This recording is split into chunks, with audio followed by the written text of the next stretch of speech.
10వ వచన భాగం నుంచి అందరము చదువుకుందాం. ఎఫెసీయులకు రాసిన పత్రిక 6వ అధ్యాయము 10వ వచన భాగం నుంచి అందరము చదువుకుందాం. చదువుతారా? తుదకు ప్రభువు యొక్క మహాశక్తిని బట్టి ఆయన యందు బలవంతులై ఉండుడి. మీరు అపవాది తంత్రములను ఎదిరించుటకు శక్తిమంతులగునట్లు దేవుడిచ్చు సర్వాంగ కవచమును ధరించుకొనుడి. ఏలయనగా మనము పోరాడునది శరీరులతో కాదు, కానీ ప్రధానులతోనూ అధికారులతోనూ ప్రస్తుత అంధకార సంబంధులకు లోకనాథులతోనూ ఆకాశ మండలమందున్న దురాత్మల సమూహములతోనూ పోరాడుచున్నాము. అందుచేతను మీరు ఆపద్దినమందు వారిని ఎదిరించుటకును సమస్తము నెరవేర్చిన వారై నిలువబడుటకును శక్తిమంతులగునట్లు దేవుడిచ్చు సర్వాంగ కవచమును ధరించుకొనుడి. ఏలయనగా మీ నడుమునకు సత్యమును దట్టి కట్టుకొని నీతియను మైమరవు తొడుగుకొని పాదములకు సమాధాన సువార్త వలన సిద్ధ మనసును జోడు తొడుగుకొని నిలవబడుడి. ఇవన్నీ కాక విశ్వాసమును డాలు పట్టుకొనుడి. దానితో మీరు దుష్టుని అగ్ని బాణములన్నిటినీ ఆర్పుటకు శక్తిమంతులవుదురు. మరియు రక్షణయను శిరస్త్రాణమును దేవుని వాక్యమును ఆత్మ ఖడ్గమును ధరించుకొనుడి. ఆత్మ వలన ప్రతి సమయమునందును ప్రతి విధమైన ప్రార్థనను విజ్ఞాపనము చేయొచ్చు. ఆ విషయమై సమస్త పరిశుద్ధుల నిమిత్తమును పూర్ణమైన పట్టుదలతో విజ్ఞాపన చేయొచ్చు మెలకువగా ఉండుడి. చాలు.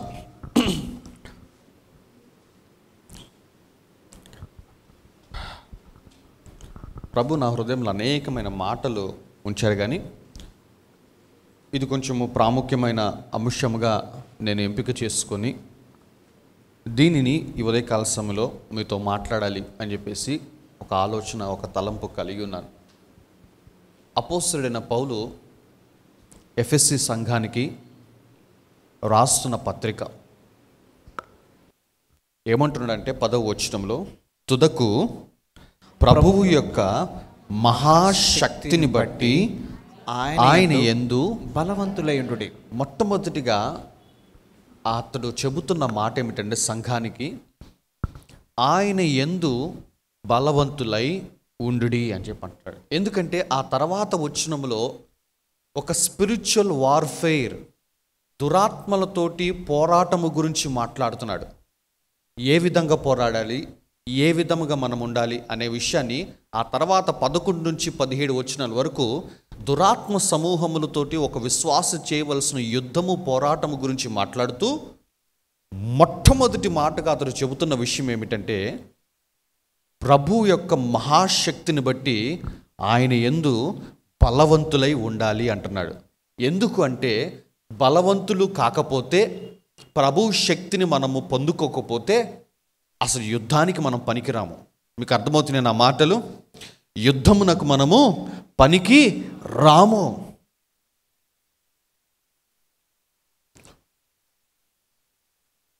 ఒక అనారోగ్యం ఉన్నవాడు, ఒక యవనప్రాయం కూడా రానివాడు, సరైన శరీర ఆ యొక్క ఫిజిక్ అనేది లేనివాడు భారతదేశం యొక్క మిలిటరీకి పనికిరాడు.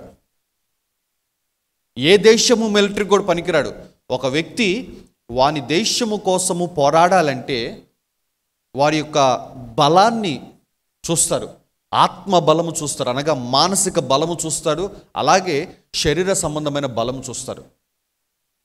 అయితే అపోస్తలుడైన పౌలు ఏమంటున్నాడంటే, మనము పోరాడేది మనుషులతో కాదు. ఎవరితోటి? దురాత్మ సమూహములతోటి పోరాడతాము. కాబట్టి ఈ దురాత్మ సమూహములతోటి పోరాడటానికి కూడా బలము చాలా అవసరము. అయితే ఈ బలము జిమ్కి వెళ్తేనో మంచి మంచి ఆహారము తీసుకుంటే వచ్చే బలము కాదు, కానీ ఈ బలము ఎక్కడ దొరికిద్దంటే ఆయన యొక్క మహాశక్తి అన్న మాట అపోస్తలుడైన పౌలు రాస్తున్నాడు. చదువుతారు ఒకసారి ఆ మాట మరలా 10వ వచనము, ప్రభువు యొక్క మహాశక్తిని బట్టి ఆయన యందు బలవంతులై ఉండుడి. ప్రభువు యొక్క ఏంటంట? మహాశక్తి. చెప్పాలి అందరూ ఆ మాట. ప్రభువు యొక్క ప్రభు యొక్క మహాశక్తిని బట్టి ఆయన యందు బలవంతులు అవుతారు.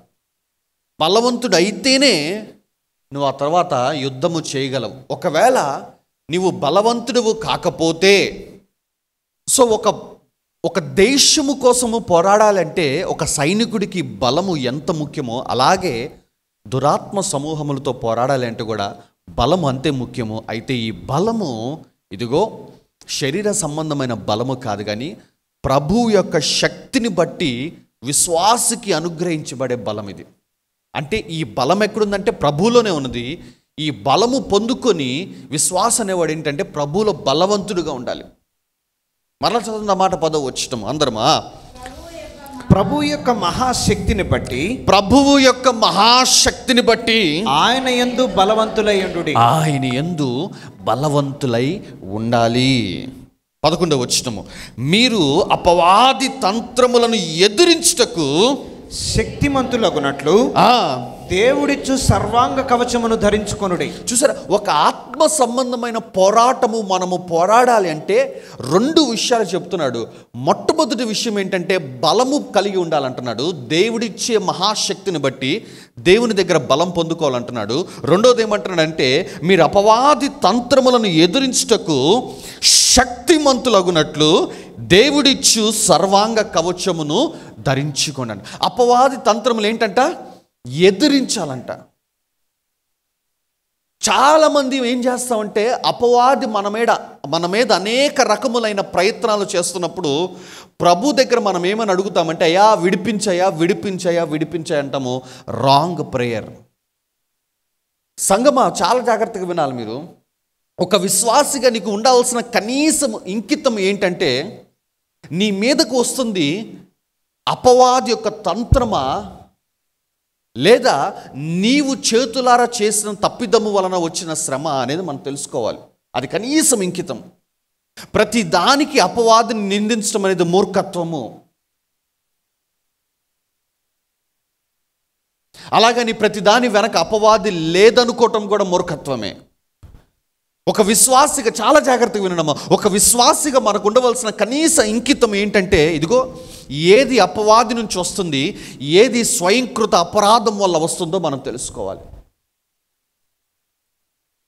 ఒకడు నెలంతా ఉద్యోగం కలగకుండా ఉంటే జీతం వస్తుందా? రాదు. నాకు జీతం రాలేదు, ఇది అపవాది చేసిన పని అంటే తప్పు. నీ శక్తికి మించిన నువ్వు కష్టపడిన తర్వాత కూడా నీవు ఆశించిన ఆదాయం రావటం లేదంటే దాని వెనక అపవాది ఉన్నాడు అని అర్థం. అంతే. మీకు అర్థమవుతున్నాయి ఆ మాటలు? సో ఒక ఆత్మ సంబంధమైన పోరాటము ఒక వ్యక్తి చేయాలి అంటే మొట్టమొదటిగా ఆ వ్యక్తికి బలము ఉండాలి. ఆ బలము ప్రభువు దగ్గర ఉంటుంది అంటున్నాడు. ఎలా పొందుకుంటాము ఆ బలం అంటే ప్రభువుతో మనము సరైన సహవాసములు ఉంటేనే, ప్రభుతో మనము సరైన సహవాసములు ఉంటేనే మనకు బలం అనుగ్రహించబడుతుందమ్మా. ప్రభువుతో సరి అయిన సహవాసము సంబంధము లేకుండా ఏదో ఆదివారం పూట మాత్రమే మందిరానికి రావటము, లేదంటే ఆదివారం పూట మాత్రమే ప్రార్థన చేసుకుంటూ మిగతా 6 దినాలు మనకిష్టం వచ్చినట్టుగా మనము బ్రతుకుతూ ప్రభుతో సమయము గడపకుండా ఉంటే నేను చెప్తున్నానమ్మా, ప్రభు దగ్గర నుంచి నువ్వు బలాన్ని పొందుకోలేవు. ఆ తర్వాత అపవాది నీ మీద దాడి చేసిద్ది. ఆ దాడిలో నీవు నీ కుటుంబము పతనమైపోతాము. క్రమక్రమంగా దిగజారిపోతూ ఉంటారు. దయనీయమైన స్థితిలోకి వెళ్ళిపోతూ ఉంటారు. సంవత్సరాలు గడుస్తుంటే నీ పరిస్థితి ఇదైపోతూ ఉంటుంది. కారణం ఏంటో తెలుసా? ప్రభుతో నువ్వు సరైన సహవాసం గడపటం లేదు. రోజంతా మొబైల్ పట్టుకొని ఉండటమో, రోజంతా వేరే వాళ్ళతో మాట్లాడటమో, లేదంటే రోజంతా నీ ఉద్యోగము, నీ వ్యాపారము, నీ కుటుంబము దీంతోనే రోజంతా గడిపేసేసుకొని నీ సమయం అంతా వాళ్ళ మీద వెచ్చించేసేసి ప్రభుతో మాత్రము సమయం గడపకుండా ఏదో ఆదివారం పూట మందిరానికి వచ్చే ముందు ప్రార్థన చేసుకోవటము, లేదా మందిరంలో ప్రార్థన చేసుకోవటము అనే లక్షణం ముందు చూసావా? అటువంటి వారందరికీ నేను చెప్తున్నానమ్మా, నీవు ఆత్మీయంగా బలహీనమైపోయి ఉన్నావు. తద్వారా అపవాది యొక్క హిట్ లిస్ట్లో నీవే మొట్టమొదటి వ్యక్తిగా ఉంటావు. నిన్ను ఒక్కడిని కొట్టిందంటే నీ కుటుంబం మొత్తము పతనమైపోతుంది. కాబట్టి ప్రియ సహోదరుడా, ప్రభుతో సహవాసం అనేది చాలా చాలా అవసరము. రోజులో కనీసము ఒక 10వ భాగము సమయమైనా సరే ప్రార్థనలో ప్రభుతో మాట్లాడే విషయంలో, ప్రభువుని ఆరాధించే విషయంలో సమయాన్ని వెచ్చించవలసిందిగా మీ సేవకుడిగా, మీ తండ్రిగా, మీ నాయకుడిగా నేను మీకు తెలియపరుస్తున్నాను. దేవునికి స్తోత్రం. హల్లెలూయా. పరమగీతములకు వెళ్దాం. ఒకసారి ఇది ఇలాగే పెట్టేసి పరమగీతములకు వెళ్ళండి అమ్మా. 8వ అధ్యాయం 1వ వచనం నుంచి చదవమ్మా. నా తల్లి యొద్ద స్తన్యపానము చేసిన ఒక సహోదరుని వలె, నా తల్లి యొద్ద స్తన్యపానము చేసిన ఒక సహోదరుని వలె నీవు నా ఎడల నుండిన ఎంత మేలు, నీవు నా ఎడల ఉండిన ఎంత మేలు. అప్పుడు నేను బయట నీకు ఎదురై, అప్పుడు నేను నీకు బయట ఎదురై నీకు ముద్దులిడుదును, ఎవరునూ నన్ను ఇక్కడ చాలా జాగ్రత్తగా వినండమ్మా. సంఘమునకు దేవునికి మధ్య ఉండవలసిన సంబంధము గురించి పరోక్షముగా దేవుడు సొలొమోను ద్వారా రాపిస్తున్నాడు ఈ మాట. సంఘం అంటుందంట దేవునితోటి, నా తల్లి యొద్ద స్తన్యపానము చేసిన ఒక సహోదరుని వలె నీవు నా ఎడల ఉంటే ఎంత మేలు. ఎందుకు అడుగుతుంది? ఇక్కడేమో సొలొమోను యొక్క భార్య, కాబోయే భార్య అనుకుందాము, లేదంటే సొలొమోను ప్రేమిస్తున్న వ్యక్తి అనుకుందాము. సడన్గా తను ప్రేమించిన వ్యక్తిని ఎట్లా ఉండాలని అని అంటుందంటే, నువ్వు ఒక అన్నగా ఉంటే అంత బాగుంటుంది అన్నది. సినిమా కాదు ఇది, బ్రదర్ అని పిలవటానికి. అర్థమైందా? కొంతమంది నవ్వుతున్నారు. నా తల్లి యొద్ద స్తన్యపానము చేసిన ఒక సహోదరుని వల ఉంటే నాకెంతో మేలని. ఎందుకంటే ఒక భర్త అని పిలవాల్సిన ఒక వ్యక్తిని, లేదంటే ప్రియుడు అని చెప్పుకోవాల్సిన ఒక వ్యక్తిని సహోదరుడు లాగా ఉంటే బాగుంటుంది అని ఎందుకు చెబుతుందంటే, ఆ తర్వాత వచనం చెబుతుంది చూడండి. ఏంటంట, అప్పుడు నేను బయట నీకు ఎదురై ముద్దులిడుదును, ఎవ్వరు నన్ను నిందింపచ్చు.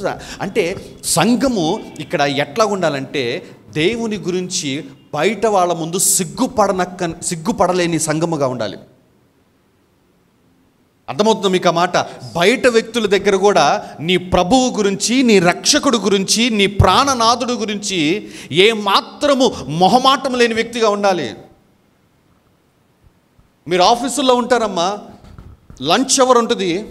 ఎంతమంది మీ లంచ్ అవర్లో మీ ఆఫీస్ కొలీగ్స్ అందరి ముందు ప్రార్థన చేసుకొని ప్రభువుకి వందనం చెప్పి భోజనం చేస్తారు?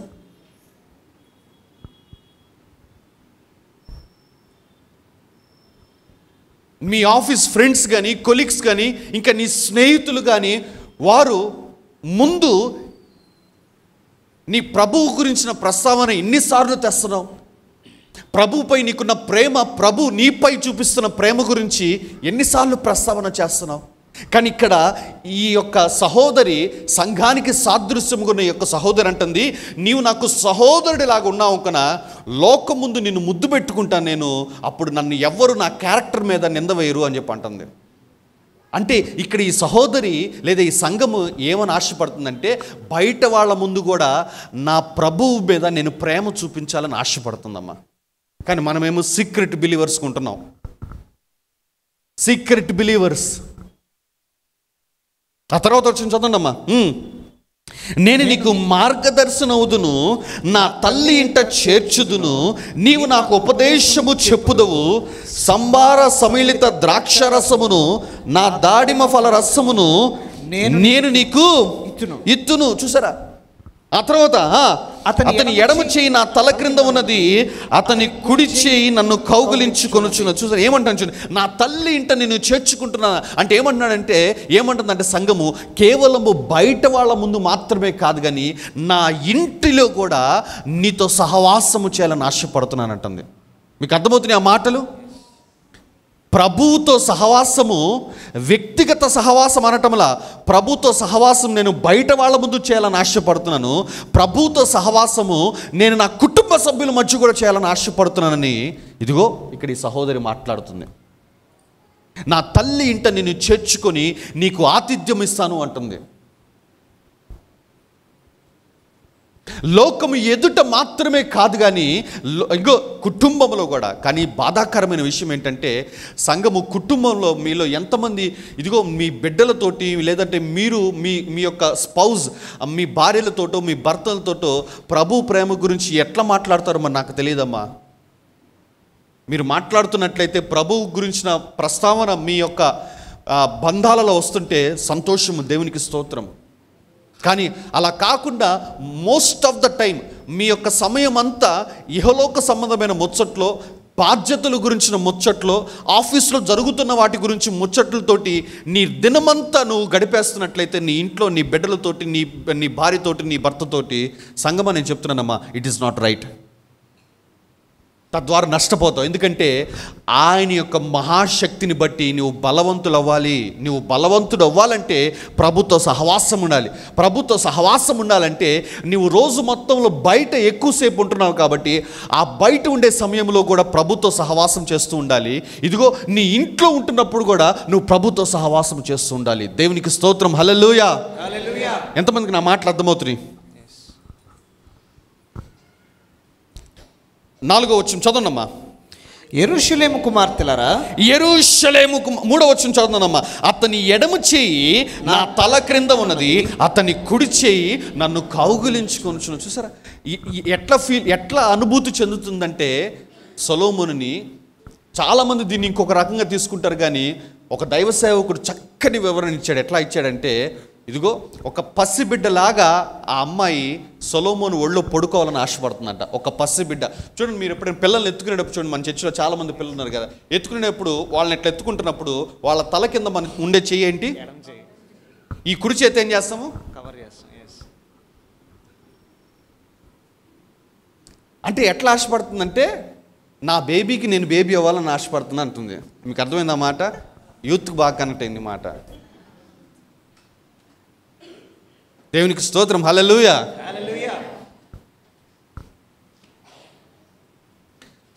బయటేమో అందరూ చూస్తున్నా కానీ ముద్దు పెట్టాలని ఆశపడుతున్నానంటుంది. కుటుంబంలోనేమో ఇదిగో నీ ఒళ్ళో తలవాల్చాలని ఆశపడుతున్నానంటుంది. ఏం పని పాటలేదా అంటే, ఈమెకు కూడా పని ఉంది, ఈమెకు మంచి పని ఉందమ్మా. ఏంటంటే చూడండి, 12వ వచనం చదవండమ్మా.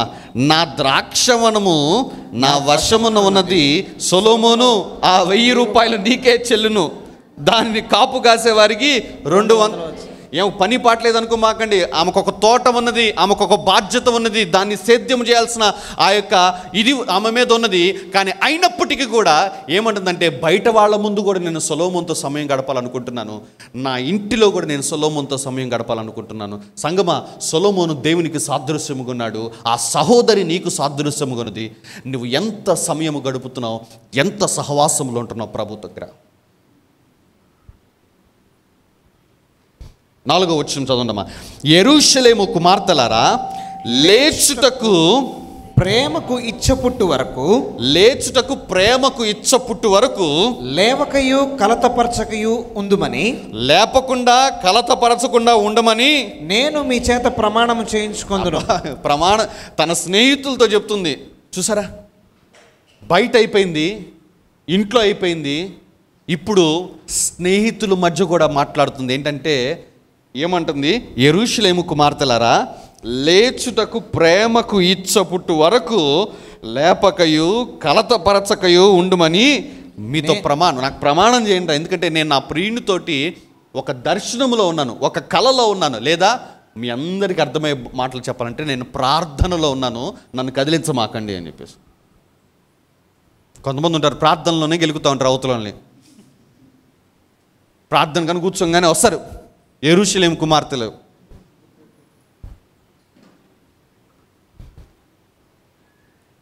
తన స్నేహితులతోటి, తన శ్రేయోభిలాషులతోటి ఒక ప్రమాణం చేస్తుంది. ఏంటంటే, నేను ఒంటరి సమయం గడుపుతున్నాను, నా అంతటా నేను బయటకు వచ్చేంతవరకు నన్ను డిస్టర్బ్ చేయమాకండి అని ప్రమాణం చేసుకుంటుంది.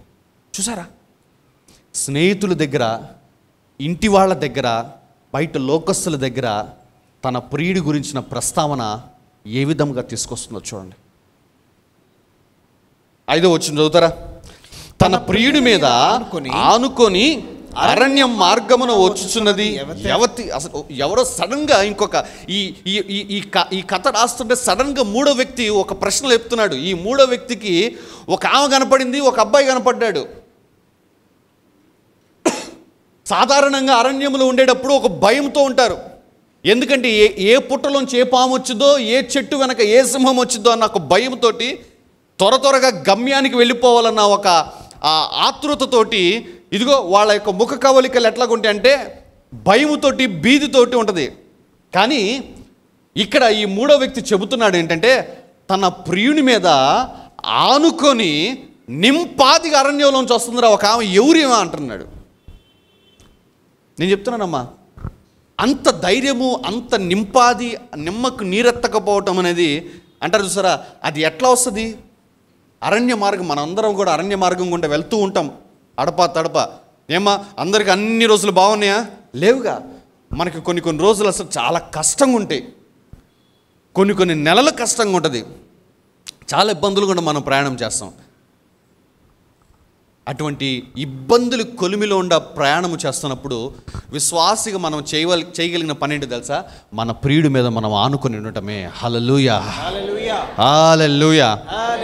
నాకేదైనా ఆర్థికంగా ఇబ్బంది వచ్చినప్పుడు కానీ, లేదా ఇంకొక రకమైన ఏమైనా చిన్న ఒక డిస్టర్బెన్సెస్ వచ్చినప్పుడు, this is what I will do. చాలామంది ఆ టైంలో జనాలతో ఉండాలంటారు, కానీ లేదు, అసలు చెయ్యకూడని పని అంట. నేనైతే నీ అరణ్య మార్గమున నీతో పాటు నడవలసిన వ్యక్తి ఎవరంటే నీ ప్రభువు మాత్రమే. నీ ఎడారి మార్గమున నీతో పాటు నడవాల్సింది ప్రభువు మాత్రమే. ఇంత పాడుకున్నారుగా, ఎడారి త్రోవను నేను నడిచిన అని చెప్పేసి, ఎరుగని మార్గమును నేను నడిచిన అని చెప్పేసి. నీ అరణ్య మార్గములో, నీ ఎడారి మార్గములో నీతో పాటు ప్రయాణము చేయవలసిన వ్యక్తి నీ ప్రభువు మాత్రమే. అసలు ఇంత గొప్పగా చెప్పాను చూసా ఈ యొక్క సంఘం గురించి. ఈ సంఘం గురించి ఇప్పుడు ఇంకొక మాట చెప్తాను చూడండి అమ్మా. ఇదే అధ్యాయంలో 13వ వచనం చదవండి అమ్మా. ఉద్యానవనములలో పెంచబడినదానా, నీ చెలికత్తెలు నీ స్వరము వినగోరుదురు. నన్నును దానిని విననిమ్ము. చాలు. సొలొమోను మాట్లాడుతున్న మాట ఏంటంటే, ఉద్యానవనములలో పెంచబడినదానా అని పిలుస్తున్నాడు. ఇదేంటి ఏమంటారంటే, నీ చెలికత్తలు నీ స్వరం వినాలనుకుంటున్నాను, నేను కూడా వినాలనుకుంటున్నాను. సడన్గా ఇవెందుకు మ్యూట్ అయింది? దేవునితో ఉన్న సహవాసములో, దేవుడితో ఉన్న సంబంధంలో సడన్గా ఏమో మౌనం పాటిస్తుంది. ఇప్పుడు ప్రియుడు ఏమని సంభాషణ చేస్తున్నాడంటే, ఉద్యానవనములలో పెంచబడిన దానా. మీకు అర్థమయ్యే భాషలో చెప్పాలంటే, ఉద్యానవనం అంటే సంఘము, సంఘ సహవాసము. ఈ సంఘములో, ఈ సంఘ సహవాసములో పెంచబడుతున్న నిన్ను ప్రభువు ఈ ఉదయకాల సమయంలో పిలుస్తున్న మాట ఏమిటంటే, ఉద్యానవనములలో పెంచబడిన దానా, నీ చెలికత్తలు నీ స్వరము వినగోరుదురు. నేను కూడా, చదవండి మా మాట, నన్ను దాన్ని విననిమ్ము. సడన్గా ఈ యొక్క సహోదరి, ఈ సంఘము మౌనమైపోయింది. ఇప్పుడు ప్రియుడు మాట్లాడుతున్నాడు, దయచేసి నాతో మాట్లాడు. ఆ స్వరము ఇన్ని వేల సంవత్సరాల తర్వాత కూడా రెస్టోరేషన్ సెంటర్ చర్చ్లో మాట్లాడుతుంది. ఏంటంటే, నాతో సహవాసము చేయండి అని చెప్పి మాట్లాడుతుంది. కారణం ఏంటో తెలుసా?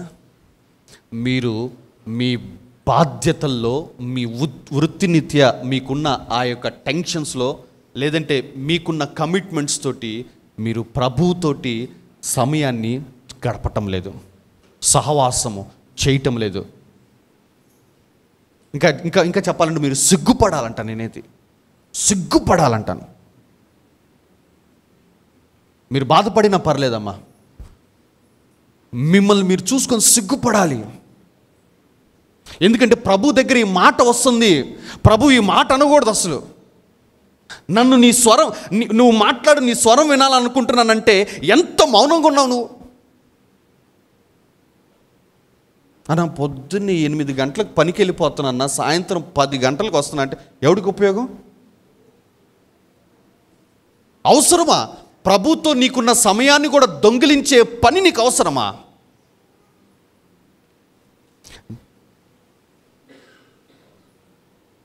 పూర్వము మన పితరులు ప్రభు పరిచర్య కోసము వాళ్ళ ప్రాణాలను కూడా త్యాగం చేశారు.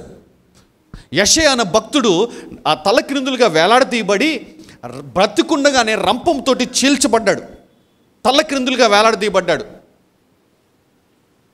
ఆ రంపము కింద నుంచి ఇక్కడ వరకు చీల్చేశారు. ప్రభు కోసము ఆ విధముగా మన పితరులైన వారు అంత హతసాక్షులు అయిపోయారు. కానీ ఈ రోజున ఇదిగో వాళ్ళ రక్తములోంచి, వాళ్ళ ప్రయాసలోంచి పుట్టిన ఈ సంఘము మాత్రము ఎట్లాగైపోయిందంటే, ఆ సంఘ యజమానుడు బతిమలాడుకుంటున్నాడు, నీ స్వరాన్ని నాకు వినిపించు అంటే ప్రార్థన చేయండి, ప్రార్థనా సమయంలోనికి రా, నాతో సమయం గడుపు అని చెప్పేసి. ఇంతగా ఈ మాటలు చెప్తున్నానంటే కారణం ఏంటో తెలుసా? ఈ రోజున మీరు మార్పు చెందాలని చెప్పేసి నేను ఈ మాటలు చెప్తున్నానమ్మా. ఎంతమంది ఈ దినం నుంచి ప్రభుతో సమయము గడుపుతారమ్మా? Serious relationship.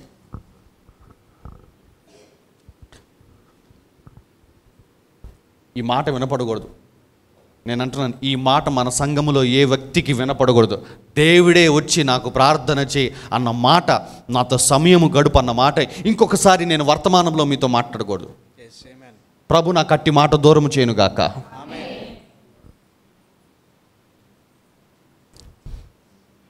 దేవునితో సరైన సహవాసము సంబంధము లేకపోతే, ఇదిగో ఎఫెసీయులకు రాసిన పత్రిక వెళ్ళిపోదాం చూడమ్మా. ఎఫెసీయులకు రాసిన పత్రిక 6వ అధ్యాయము 13వ వచనం చదవండమ్మా. అందుచేతను మీరు ఆపద్దినమందు వారిని ఎదిరించుటకును. ఏ దినమంట? ఆపద్దినమందు. ఆపద్దినము. ఇది ప్రతి ఒక్కరికి వస్తుందమ్మా. ఈ ఆపద్దినము అనేది, ఇది ఆపద్దినమై అవ్వచ్చు, ఆపది కాలం అవ్వచ్చు. అంటే ఒకరోజు ఉండొచ్చు ఈ శ్రమ, లేదా ఒక సీజన్ ఉండుండొచ్చు. ఈ ఆపద్దినం అందరము ఎదుర్కోవాలమ్మా. ఈ ఆపద్దినంలో మనము గెలిచి బయటకు రాగలము అంటే ఎప్పుడంటే ప్రభుతో సరైన సహవాసం అనుకున్నప్పుడే. ఎందుకంటే ఆ అరణ్యంలో ప్రభు మీద ఆనుకొని వచ్చేది మనమే. ప్రభువు మీద ఆనుకొని లేమంటే ఆ అరణ్య మార్గంలో ఆయన దగ్గర నుంచి మనము బలము పొందుకోలేము, మనము బలహీనమైపోతాము, తద్వారా అపవాది చేతిలో ఓడిపోతాం అంతే. ఇంతకు 2వ పాట పాడారు, అసాధ్యమైనది సాధించదా విశ్వాసంతో. నేను సరైన సహవాసము లేకపోతే ఎట్లా నువ్వు సాధిస్తావు అసాధ్యమైనవి కూడా?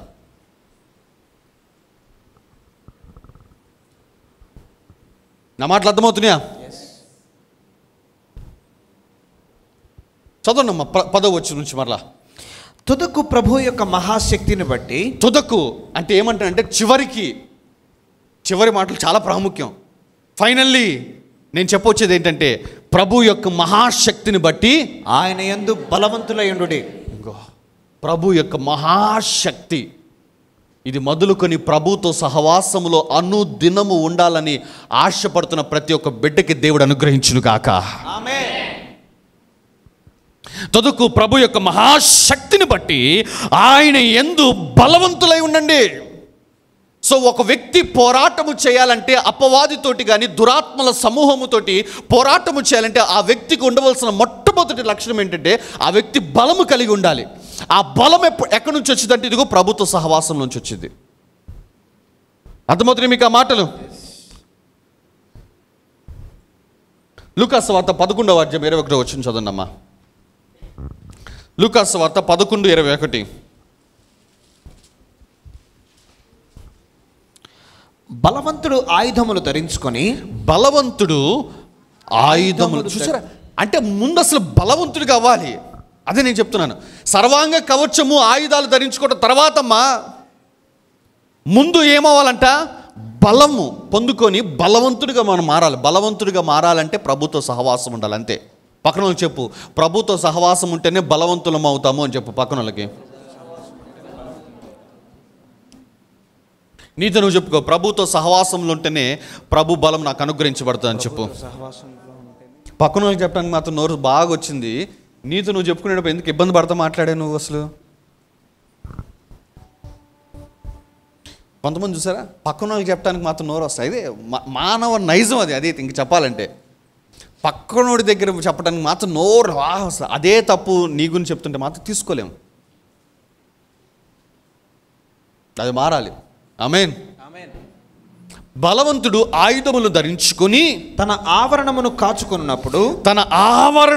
కాచుకొనున్నప్పుడు అతని సొత్తు భద్రముగా ఉండును. చూసారా, బలవంతుడయి దేవుడిచ్చే సర్వాంగ కవచమును ధరించుకొని ఎప్పుడైతే నీ జీవితాన్ని నీ కుటుంబాన్ని కాచుకుంటావో అప్పుడు నీ సొత్తు ఎట్లా ఉంటుందంట?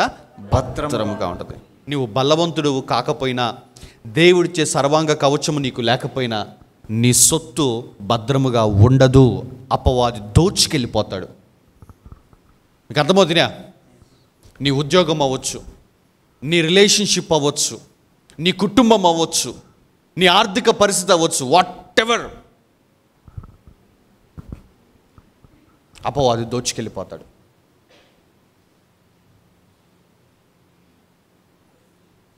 చదవండి ఎఫెసీయులకు రాసిన పత్రిక 11వ వచనం చదవండి అమ్మా. మీరు అపవాది తంత్రములను అసలు ఇంకొక ఆప్షన్ లేదు. మనం ఏంటంటే రాంగ్ ప్రేయర్ చేస్తున్నాం సంఘం. అయ్యా కష్టం తీసేసే ప్రభా, కష్టాన్ని ఎదిరించాలంటున్నాడు దేవుడు. మీరు అపవాది తంత్రములను ఎదిరించుటకు శక్తిమంతులగునట్లు దేవుడిచ్చు సర్వాంగ కవచమును ధరించుకొనుడి. అంటే దేవుడు ఏంటి, ఇప్పుడు నేనే దేవుడిని అనుకుందాం అమ్మా. ఇదిగో ఇప్పుడు మన పవన్కి ఒక కష్టం వచ్చింది. పవన్ ఏమంటుంటే అయ్యా కష్టం తీసే ప్రభా అని చెప్పి అడుగుతున్నాడు. నేను ఏం కార్యం చేయటంలో అట్లా నిలబడతాను, ఎందుకంటే రాంగ్ ప్రేయర్ చేస్తున్నాడు అతను. నేను కష్టం తీను, ఆ కష్టాన్ని ఎదిరించి ఆ కష్టాన్ని జయించే ఆ సర్వాంగ కవచం ఇస్తానికి నేను సిద్ధంగా ఉంటే రాంగ్ ప్రేయర్ చేస్తున్నాం. అందుకనేమో బహుశా చాలామంది మీ శ్రమల గురించి అనేక దినములుగా అనేక మాసములుగా ప్రార్థన చేస్తున్నా కూడా పరిస్థితులు మార్పులు చూడటం లేదేమో. అందుకే బెటర్ ఈరోజు మనం ప్రార్థన మార్చాలా. మీ ప్రతి కష్టమును ఎదిరించే ఆ శక్తి మీరు పొందుకొందురుగాక. నేను ప్రకటన చేస్తున్నామా, ఈ సర్వీస్ మిమ్మల్ని అందరినీ దేవుని శక్తితోటి నింపునుగాక. ఈ సర్వీసులో మీరందరూ దేవుడిచ్చి సర్వాంగ కవచమును ధరించుకొందురుగాక. ఈ సర్వీస్ నుంచి మీరు బయటికి వెళ్ళేటప్పుడు ఆ యొక్క సర్వాంగ కవచమును ధరించుకుని బయటికి వెళ్తారు మీరు, అంతే. యాజ్ ఐమ్ స్పీకింగ్, నేను మాట్లాడుతుండగా ప్రభు ఇట్టి కార్యం ఆరంభించునుగాక.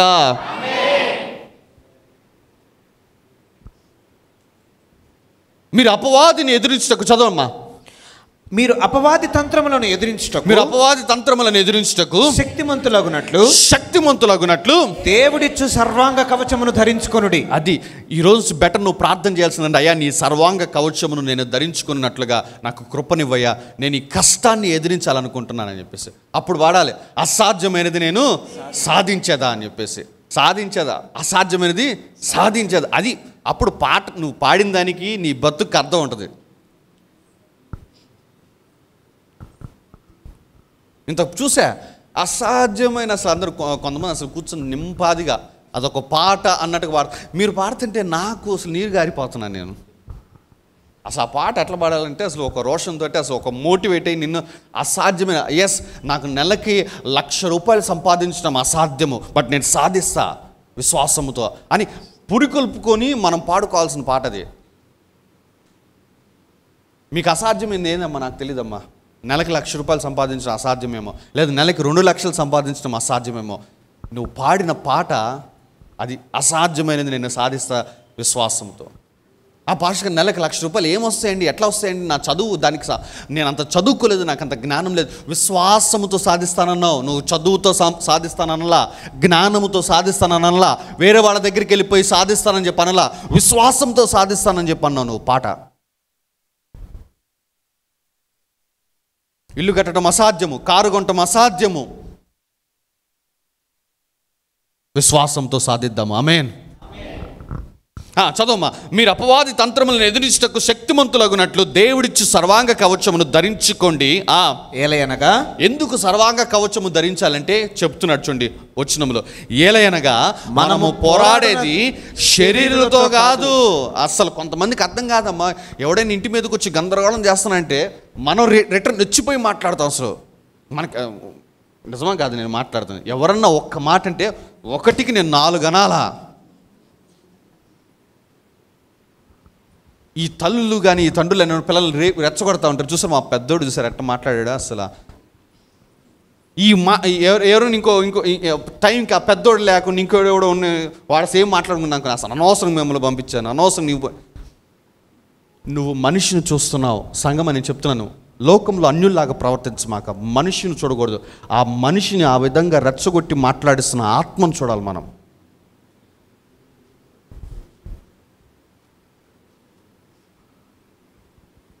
సర్వాంగ కవచమును ధరించుకుని వాడి ముందర నిలబడితే వాడు మాట్లాడేవాడు కూడా మాట్లాడడం ఆపేయాల.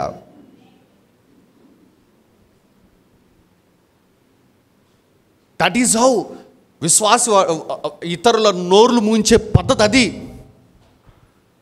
అంతేగాని వాడు ఒక బూత్ తిట్టడం, నువ్వు 4 బూతులు తిట్టి నేను పిహెచ్డి చేశాను అనుకోవటం. ఏలైనగా మనము పోరాడునది శరీరులతో కాదు కానీ ప్రధానులతోనూ అధికారులతోనూ ప్రస్తుత అంధకార సంబంధులకు లోకనాథులతోనూ ఆకాశ మండలమందున దురాత్మల సమూహములతోనూ పోరాడుచున్నాము. ఇన్నిటితో పోరాడుతున్నాం మనం. ఇవన్నీ మన మీద పడతా ఉంటాయి. చదవండి తర్వాత. అందుచేతను మీరు ఆపద్దినమందు వారిని ఎదిరించుటకును సమస్తము నెరవేర్చిన వారై నిలబడుటకును శక్తిమంతులగునట్లు దేవుడిచ్చు సర్వాంగ కవచమును ధరించుకొనుడి. ఏంటంటే దేవుడు ఇచ్చే సర్వాంగ కవచము ధరించుకోండి. As I am preaching this word, నేను ఈ మాట ప్రకటన చేస్తుండగా ఐఎమ్ సీయింగ్ ఏంజల్స్ దేవుడిచ్చిన సర్వాంగ కవచమును మీకు అనుగ్రహిస్తున్నారంటున్నాను నేను. ఆమేన్. హల్లెలూయా, హల్లెలూయా. మీరు సమస్తము నెరవేర్చిన వారై, చదవండి మా మాట మరలా, సమస్తము నెరవేర్చిన వారై నిలవబడుటకును శక్తివంతులగుటకును దేవుడిచ్చు సర్వాంగ కవచమును ధరించుకొనుడి. అంతేగాని దేవుడిచ్చే నోరు వేసుకుని పడిపోవటం కాదమ్మా. నోటిని ఎంత దారుణంగా వాడతాం అంత దారుణంగా వాడతాం. సమస్తము నెరవేర్చిన వారిని నిలవబడి శక్తిమంతులగునట్లు అనగా ఆ ఎదుట ఉన్న వాడి మీద జయం పొందుకోవటం కోసము దేవుడిచ్చే సర్వాంగ కవచమును ధరించుకుని నిలబడాలి కానీ ఇంకోటి కాదు. ఆ తర్వాత వచ్చినాం, చదవమ్మా. ఎలాగనగా మీ నడుమునకు ఎట్లా నన్ను అడిగారు. అసలు ఆ సర్వాంగ కవచం ఎవరిదంటే దేవుడిచ్చిందంట. అసలు మీకు ఒక విషయం తెలుసా, అది దేవుని సర్వాంగ కవచం. యెషయా గ్రంథము 59వ అధ్యాయము 17వ వచనం చదవండమ్మా. యెషయా గ్రంథము 59వ అధ్యాయము 17వ వచనమా. నీతిని కవచముగా ఆయన ధరించుకొనెను. చూసారా, మనకు ఆ తర్వాత వచనాల్లో వచ్చే నీతి ఇవన్నీ ఉంటాయి చూసావా, రక్షణను శిరస్త్రానం, వాటి గురించి ఇక్కడ మాట్లాడుతున్నాడు.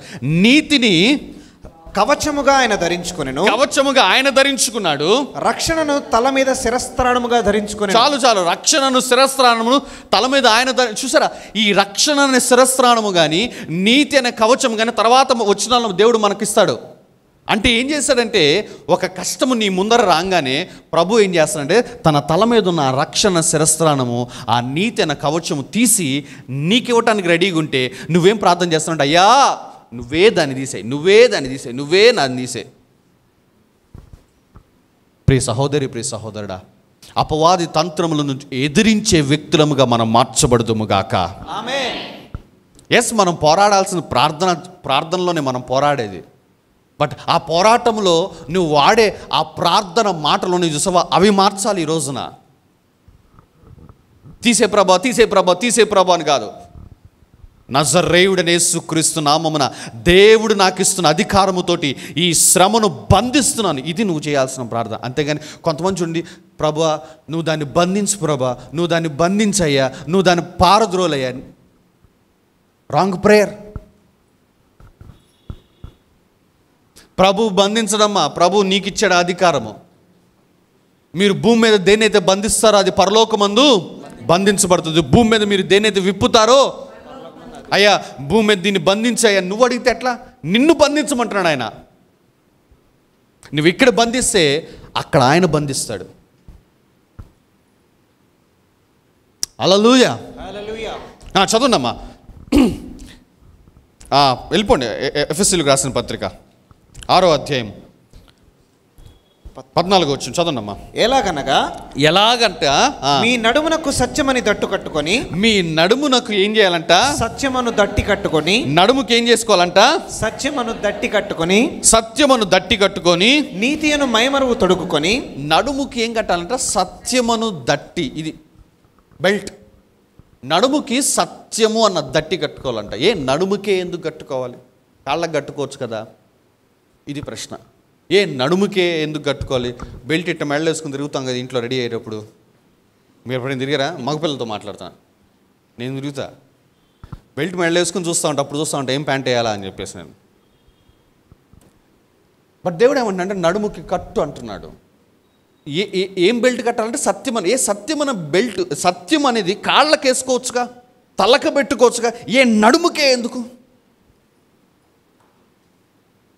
నాకు నడుములో ఏమైనా సమస్య వచ్చింది అనుకోనమ్మా, నేను నిలబడలేను, నేను కూర్చొని ప్రసంగం చేయాలి. ఎందుకు?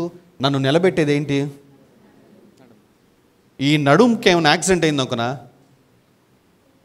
వీల్ చైర్, నడుము పనిచేయదు. నడుము పని చేయకపోతే నేను నిలబడలేను, నేను నడవలేను.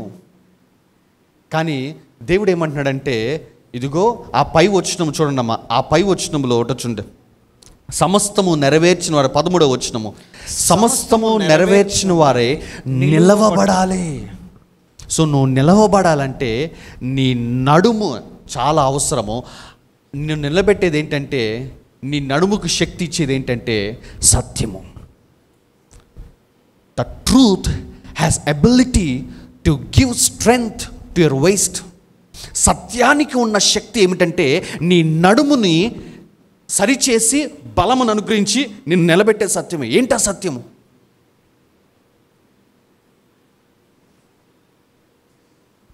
ఒకటి చూపించిన సత్యం అంటే నేను 2-3 చెప్పొచ్చు, కానీ ఒకటే చూపిస్తాను.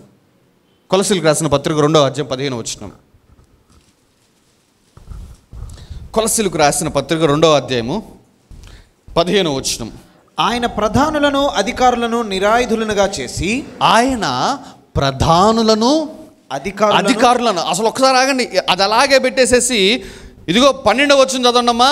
ఏలైనగా మనము పోరాడునది శరీరులతో కాదు కానీ ప్రధానులతోనూ అధికారులతోనూ. ఏ ప్రధానుల గురించి అయితే, ఏ అధికారుల గురించి అయితే 12వ వచనంలో ప్రస్తావన చేసి వాటితో మనము పోరాడుతున్నాము అని చెప్పాడో, ఆ ప్రధానుల గురించి, ఆ అధికారుల గురించి కొలస్సీలకు రాసిన పత్రికలో అపోస్తలుడైన పౌలు దేవుని ఆత్మచేత ప్రేరేపించబడి రాస్తున్న మాట ఏమిటంటే, ఆయన ప్రధానులను, ఏ ప్రధానులతో అయితే మనం పోరాడుతున్నామో, ఏ అధికారులతో అయితే మనం పోరాడుతున్నామో, ఆ ప్రధానులను, ఆ అధికారులను ఏం చేశాడంట? నిరాయుధులుగా. అందరూ చదవాల మాట. కొలస్సీలకు రాసిన పత్రిక 2వ అధ్యాయం 15వ వచనమా. ఆయన ప్రధానులను అధికారులను నిరాయుధులనుగా చేసి, ఆయన ప్రధానులను అధికారులను ఏం చేశాడంట? నిరాయుధులుగా చేశాడు. నిరాయుధులుగా చేశాడు. ఇది సత్యము. సో ఇప్పుడు నువ్వు ఒక కష్టం వచ్చింది, ఒక అపవాది ఒక కష్టాన్ని తీసుకొచ్చి నీ కుటుంబంలో పెట్టాడు. నీవు ఫస్ట్ ప్రార్థన చేయక మునుపు నువ్వు తెలుసుకోవాల్సిన విషయం ఏంటంటే, అది అపవాది వచ్చింది కానీ ఆ అపవాదికి ఆయుధాలు లేవు అని తెలుసుకోవాలి. ఎందుకంటే దాని చేతిలో ఏమీ లేకుండా దేవుడు ఓడించేశాడు. దాని ఆయుధాలన్నీ తీసేసుకున్నాడమ్మా.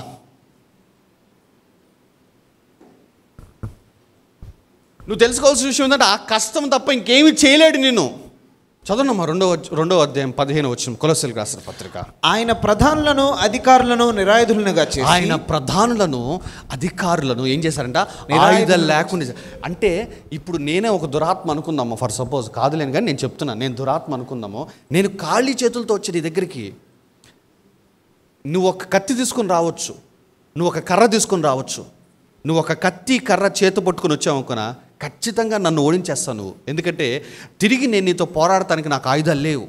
అంటే దేవుడు ఏం చేశాడంటే, నాకున్న ఆయుధాలన్నీ తీసేసేసి నీకు మాత్రం ఆయుధాలు ఇచ్చి మన ఇద్దరిని ఆడుకుంటారా అంటున్నాడు.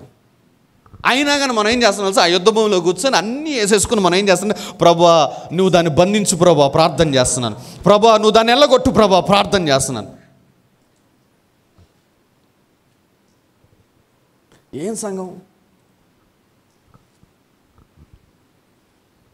ఒక మంచి పెద్ద గొడ్డలు లాంటిది నీ చేతిలో పెట్టి, ప్రభు ఈ చేతిలో ఒక బాంబు ఇచ్చి, ఒక నాటు బాంబు ఈ చేతిలో పెట్టి, ఎల్లు నీకెందుకు నేను చూసుకుంటా అని ఆయన ఆ సర్కిల్ బయట నిలబడి ఆయన చూస్తుంటే, నువ్వు ఇది పట్టుకుని వెళ్ళిపోయి మోకాళ్ళు వేసి, అయ్యా నువ్వు చెప్పు, వెనక్కి తిరిగి నువ్వు చేస్తుంది అది. అందుకేనేమో శ్రమల నుంచి విడుదల రావట్లా, అందుకే ఆ దరిద్రం పోట్ల, అందుకే ఆ పేదరికం పోట్లేదేమో.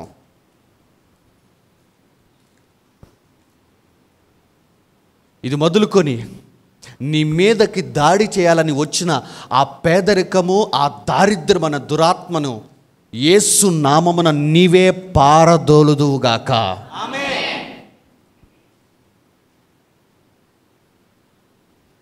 అపవాది తంత్రములను ఎదిరించుటకు ఏంటంట? అపవాది తంత్రములు ఏంటంటే అపవాదిలోంచి వచ్చే ఆలోచనలు. అపవాది కూర్చొని ఏం చేస్తానంటే, ఓ ఎస్ పవన్కి ఇప్పుడు ఈ కష్టం పెట్టాలి, ఇది ఆలోచన. ఇప్పుడు మార్క్కి కష్టం పెట్టాలి, ఇది ఆలోచన. ఇదిగో సుబ్బుకి కష్టం పెట్టాలి, ఇదొక ఆలోచన. ఇది తంత్రములు, నేను ఆలోచిస్తున్న తంత్రములు. ఈ తంత్రాలు వచ్చేసినాయి, కష్టాల రూపంలో వచ్చింది. ఒకడికొక కష్టం, ఒకడికొక కష్టం, ఒకడికొక కష్టం. కానీ వీళ్ళకి తెలియని విషయం ఏంటంటే, ఈ కష్టాలు వచ్చినాయి కానీ, ఈ కష్టాలు తీసుకొచ్చిన అపవాది ఉంది కానీ, దీనికి ఆయుధాలు లేవు, ఆయుధాలు లేవు, ఆయుధాలు లేవు. నీకు పక్కడ్బందీగా ఆయుధాలు ఉన్నాయి, నువ్వు ఇప్పుడు పోరాడాలి. అందుకే ఆ పోరాటము ఆరంభించక మునిపే నీకు చెప్పొచ్చే మాట ఏంటంటే, సత్యమును దట్టి కట్టుకో. ఏంటా సత్యం అంటే, నువ్వు పోరాడే ఆ ప్రధానికి, ఆ అధికారికి ఆయుధాలు లేవు. ఇది సత్యము. రెండవది సత్యం ఏంటంటే ప్రభువే. యేసుక్రీస్తు ప్రభువారు ఏమన్నారు? నేనే మార్గము, నేనే సత్యము, నేనే. అంటే ఏం లేదు, నువ్వు ఆ పోరాటంలోనికి వెళ్ళక మునుపు ప్రభువుని నీ హృదయంలో చేర్చుకున్నావు. మొట్టమొదటి విషయం నేను అడుగుతాను. Your about to pray. నువ్వు ప్రార్థన చేద్దాం అనుకుంటున్నావు, దేవుడు కష్టాలు తీసేయాలనుకుంటున్నావు.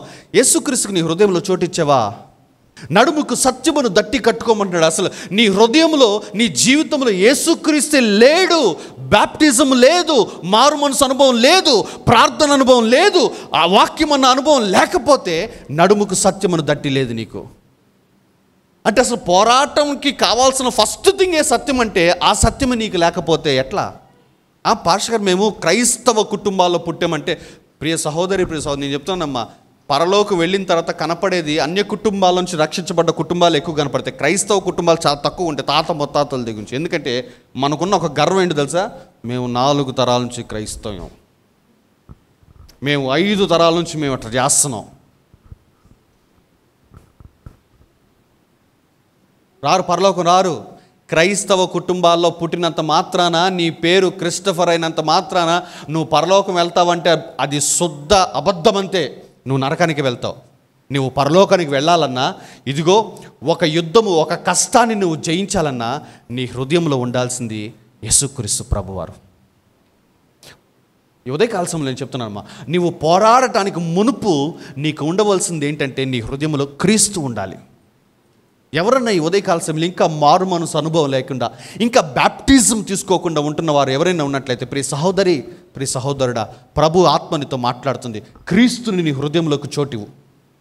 క్రీస్తుకి ఈ రోజున నీ జీవితంలో ఎస్ చెప్పు. మారు మనసు పొంది ఇంకా క్రీస్తు బిడ్డగా బ్రతుకుతానని ఒక తీర్మానం తీసుకో. నువ్వు తీసుకునే ఒక్క తీర్మానము నీ హృదయంలోనికి క్రీస్తుని తీసుకుని వస్తుంది, నీ జీవితంలోకి క్రీస్తుని తీసుకుని వస్తుంది. తద్వారా మునుపెన్నడూ చూడని విజయాలు నువ్వు చూస్తావు, ఆశీర్వాదాలు నువ్వు చూస్తావు. ఆమేన్. హల్లెలూయా, హల్లెలూయా, హల్లెలూయా. సో సత్యము అంటే మొట్టమొదటిగా నేను మీకు చెప్పిన మాట మీకు హెల్ప్ చేస్తా. చాలా ఉన్నాయమ్మా చెప్పాలంటే, but I want to help. నేను మీకు స్ట్రైట్ ఫార్వర్డ్గా చెప్దాం అనుకుంటున్నా. మొట్టమొదటి సత్యం ఏంటంటే, నీ మీదకి దాడికి వచ్చిన ఏ అపవాదికి ఆయుధము లేదు, ఆయుధాలు ఉన్నాయి నీకే. ఆమేన్. ఆ ఆయుధములలో మొట్టమొదటి ఆయుధం ఏంటంటే సత్యము. ఏంటి ఆయుధం అంటే, యేసుక్రీస్తు అనే ఆయుధము నువ్వు కలిగి ఉన్నావు. యేసుక్రీస్తు నువ్వు కలిగి ఉంటే ఆయనే నీకు పెద్ద ఆయుధము. రెండవది చదవండి మా తర్వాత. నడుమునకు సత్యమును దట్టి కట్టుకొని, నీతి అను మైమరపు తొడుగుకొని. నీతి అని మైమరపు. సో యేసుక్రీస్తుకి నీ హృదయంలో చోటిచ్చావు, అది మొట్టమొదటి ఆయుధం. ఇప్పుడు ఏంటంట, నీతి అను మైమరపు నువ్వు ఏం చేయాలంట? తొడుగుకోవాలి. ఫిలిప్పీలకు రాసిన పత్రిక 3వ అధ్యాయము 9వ వచనం. ఫిలిప్పీలకు రాసిన పత్రిక 3వ అధ్యాయం 9వ వచన భాగం. క్రీస్తునందలి విశ్వాసము వలనైన నీతి అనగా, క్రీస్తునందలి విశ్వాసమూలమైన నీతి అనగా, విశ్వాసమును బట్టి దేవుడు అనుగ్రహించు నీతి గలవాడనై. దేవుడు అనుగ్రహించే నీతి చూసారా? విశ్వాసం బట్టి అంటే క్రీస్తు మీద నువ్వు చూపించే విశ్వాసం బట్టి దేవుడు నీకేమిస్తాడంట? నీతి ఇస్తాడంట. అంటే సత్యమును దట్టి క్రీస్తుని నీ హృదయంలోకి చేర్చిన తర్వాత క్రీస్తు మీద నువ్వు విశ్వాసం పెట్టుకొని బతకాలి. క్రీస్తు మీద నువ్వు విశ్వాసం పెట్టుకొని బ్రతుకుతుంటే ప్రభు ద్వారా నీకు అనుగ్రహించబడేది ఏంటంటే నీతి అనుగ్రహించబడుతుంది. మరలా చదవండి మా వచనము 3వ అధ్యాయం 9వ వచనము. క్రీస్తుని సంపాదించుకొని, అనగా క్రీస్తుని నీ హృదయంలోకి చేర్చుకొని ధర్మశాస్త్ర మూలమైన నా నీతిని కాక నేను అది చేసి నేను పరిశుద్ధంగా బతుకుతున్నాను, నేను అబద్ధం ఆడటం లేదు, నేను అసలు ఏ దొంగతనాలు చేయటం లేదు, నేను ఇంకో పనులు ఏం చేయటం లేదు అని కొంతమంది సర్టిఫికేట్ ఇచ్చుకుంటారు చూసావా. అస్సలు చెప్తున్నానమ్మా, ఆ స్వయం నీతి ఉంటే చూసావా, నువ్వు యుద్ధంలో భయంకరంగా ఓడిపోతావు. ఎప్పుడు కూడా అమ్మా నీ క్రియలను బట్టి నీ ఆత్మీయ జీవితాన్ని ఆధారం చేసుకోమాగా. నిన్ను నువ్వు చూసుకుని, వాడు చూసావా పద్దుగా అబద్ధాలు చెప్తావు, వాడు నోరు తెరిస్తే అబద్ధం, వాడు నోరు తెరిస్తే అన్ని చండాలమైన మాటలు మాట్లాడతాడు. నేను అసలు ఒక్క అబద్ధం ఆడలేదు, నేను ఒక్క బూతు మాట మాట్లాడను, నేను ఇంకొక మాట మాట్లాడను అని చెప్పేసి నిన్ను నువ్వు గురించి నువ్వు చెప్పుకుంటావు చూసావా. ప్రియ సహోదరి, నేను ఒక మాట చెప్పనా, నీకంటే వాడినే ప్రభు ఘనముగా ఎంచుతాడు. ఎందుకంటే వాడు ప్రభు దగ్గరికి వచ్చినప్పుడు వాడి క్రియల మీద వాడు ఆధారం చేసుకుని, అయ్యా నేను అట్లాంటి ఇట్లాంటి అని చెప్పట్లా, అయ్యా నేను ఎన్నిక లేని వాడిని, నేను పాపము చేస్తున్న వాడిని, శరణమని నీ దగ్గరికి వచ్చాను అని చెప్పేసి వాడు తనను తాను తగ్గించుకుంటాడమ్మా, తనను తాను తగ్గించుకుంటాడు. అందుకే ఆ ఇద్దరు చేసే ప్రార్థనలో ప్రభువు ఆ వ్యక్తి ప్రార్థన ఉన్నాడు. ఇంకొకడు వచ్చి అన్నాడు, నేను దశమ భాగం ఇస్తున్నాను, సొంపులో ఇచ్చాను, ఆటిలో ఇచ్చాను, ఏ రోజు ఒక మాట అనలేదు, అసలు నేను నీతిగా బతికాను అన్నాడు. కానీ దేవుడు వీడిని తృణీకరించాడు. మీకు తెలుసు అనుకుంటున్నా ఆ పారబుల్ అంతా. అందుకే నేను చెప్తున్నాను, చాలా క్లియర్గా చెప్తున్నానమ్మా. అస్సలు అమ్మో పాస్టర్ గారు, మేము యేసుక్రీస్తుని అంగీకరించినంత మా ఇంట్లో ఇది చేయటంలా అంటే చేయమని కూడా నేను చెప్పట్లా, కానీ మీరు చేయకూడదు అవి, కానీ నేను అవి చేయట్లేదు చూసారా అవి అని చేస్తున్న వాళ్ళని చూసి నువ్వు ఇదిగో తీర్పులు తీరుస్తావు చూసావా, అది అహంకారము అంటాను. కానీ నీకేముండాలంటే తగ్గింపు ఉండాలి. నువ్వు మంచి మాటలే మాట్లాడాలి, అస్సలు నువ్వు చెడ్డ మాటలు మాట్లాడకూడదు, అస్సలు దేవునికి అవమానకరమైన జీవితం నువ్వు జీవించకూడదు. ఇవన్నీ చేయాలి, మనం కాదనటం లేదు. కానీ ప్రభు దగ్గర మాత్రము నీ క్రియలను ప్రస్తావన చేస్తూ నీ క్రియలను బట్టి దేవుని ఆశీర్వాదం నువ్వు పొందుకోవాలనుకుంటే చాలా రాంగ్ అమ్మా. ఈ మధ్యలో సోషల్ మీడియా ఒక 2 వారాలుగా సోషల్ మీడియాలో ఒకటి బాగా హల్చల్ అవుతుంది. ఒక సేవకుడిని పట్టుకొని ఇంకొక సేవకుడు ఏదో మాట్లాడుతున్నాడు, ఏదో కాయలు ఇచ్చేస్తున్నాడు, కాయలు ఇస్తే గర్భఫలాలు వస్తాయా అని చెప్పి అంటూ దానిని తప్పు అని చెప్పే క్రమంలో సదరు దైవజనుడు ఏమని మాట్లాడుతానంటే, అసలు కాయలు ఇవ్వటం ఎందుకండి, అదేదో వీళ్ళు మంచిగా బతికాయే, నేను మంచిగా బతికాను, నేను నీతిగా బతికాను, నేను రక్షించబడ్డాను, నా కుటుంబాన్ని ఇట్లా పెంచుకున్నాను కాబట్టి నాకు పిల్లల్ని ఇవ్వు అని అడగాలి కదా అన్నాడు. సడన్గా ఎవరన్నా వింటే ఆ మాట నిజమే కదా అనిపిస్తుంది, కానీ తప్పది. నీ క్రియలను ఆధారము చేసుకొని దేవుని దగ్గర ప్రతిఫలం పొందుకుందాం అనుకుంటే అది స్వనీతి. అది దేవుని ఎదుట ఎవ్వరము నీతిమంతులుగా నిలబడలేమమ్మా. ఆయన ముందు మన క్రియలు ఏ పాటివి. యెషయా భక్తుడు చింపిరి గుడ్డలు వంటివి అన్నాడు. అసలు ఒరిజినల్ తర్జుమాలు చూస్తే, స్త్రీలు మీరు ఇబ్బంది పడమాకండి, ఒరిజినల్ తర్జుమాలు ఏమనుందంటే ఋతుస్రావం అయ్యే ఆ గుడ్డలు అన్నాడు ప్రభు, మీ నీతి క్రియలు అన్నాడు. అంత ఆ విధంగా ప్రభు పోల్చి మాట్లాడాడు. కానీ సదరు దైవజనుడు యూట్యూబ్లో మాట్లాడుతూ అంటున్న మాట ఏమిటంటే, అది మనం మంచిగా బతికి ప్రభు దగ్గర నమ్మకస్తులంగా మనం ప్రూవ్ చేసుకొని ఆ తర్వాత ప్రభుని అడిగితే ప్రభు ఎందుకు ఇవ్వడు గర్భఫలము అని చెప్పి, ఎవరైతే ఇట్లా కాయలు ఇస్తూ ఇది తినండి, ఇది తింటే ప్రభు మీకు గర్భాలు తెరుస్తారు అని చెప్పి అన్ని చెబుతున్న సేవకుల్ని మాట్లాడుతున్నాడు. నేను చెప్తున్నానమ్మా, ఈ సేవకుడి యొక్క సేవే దేవుడు ఘనముగా ఎంచుతాడు. ఎందుకంటే ఇక్కడ చెబుతున్న ఈ మాట తప్పు. మన క్రియలను ఆధారం చేసుకుని ప్రభు దగ్గర దీవెన పొందుకుందాం అనటం అనేది చాలా రాంగ్, అది దేవునికి వ్యతిరేకం అది. కానీ ఇక్కడ ఈ కాయ తింటున్న వ్యక్తి, అంటే నేను ఈ కాయల్ని సపోర్ట్ చేస్తున్నాను అని అనుకోమాకండమ్మా, నేను చెప్తున్నాను. కానీ ఈ కాయ తినే వ్యక్తి ఏమంటాడంటే, అయ్యా గర్భఫలం లేదు, కానీ నువ్వు అత్యంత కరుణా సంపన్నుడివి, అనేక కాలములుగా నేను అవమానాలు పొందుకుంటున్నాను, కానీ సేవకుడు చెబుతున్న మాటకి నేను లోబడుతున్నా, నా ఆలోచన నా జ్ఞానం ప్రదర్శించలా, ఫలం తింటే అది వస్తుందా ఇది వస్తుందా అని నా జ్ఞానం ప్రదర్శించలా, నన్ను నేను తగ్గించుకుంటున్నాను, నీ దాసుడు చెబుతున్న మాట వింటున్నానయ్యా అని అది తీసుకొని తింటాడు. వాడికి ఖచ్చితంగా దేవుడు గర్భఫలం ఇస్తాడు. ఎందుకంటే అభిషేకము ట్రాన్స్ఫర్ అవ్వాలంటే ఖచ్చితంగా ఏదో ఒకటి ఉండాలమ్మా. పొందుకుంటున్న వ్యక్తికి ఇస్తున్న వ్యక్తికి మధ్యలో ఒకటి ఉండాలి. ఆ రోజున అపోస్తుల యొక్క కర్చీఫ్లు తీసుకుని వెళ్ళేవాళ్ళు. అపోస్తులు కర్చీఫ్లు ఇచ్చి పంపించారు. అపోస్తులు వాళ్ళ వస్త్రాలు ఇచ్చి పంపించే అదే అపోస్తులు అనవచ్చుగా, నువ్వు ఇంట్లో ప్రార్థన చేసుకో దేవుడు ఇస్తాడు అని చెప్పేసి. ఎందుకు కర్చీఫ్లు ఇచ్చి పంపించారు వీళ్ళు? ఈ అభిషేకము వాళ్ళ వద్దకు వెళ్ళటానికి మధ్యలో ఖచ్చితంగా ఒక మీడియం ఉండాలి.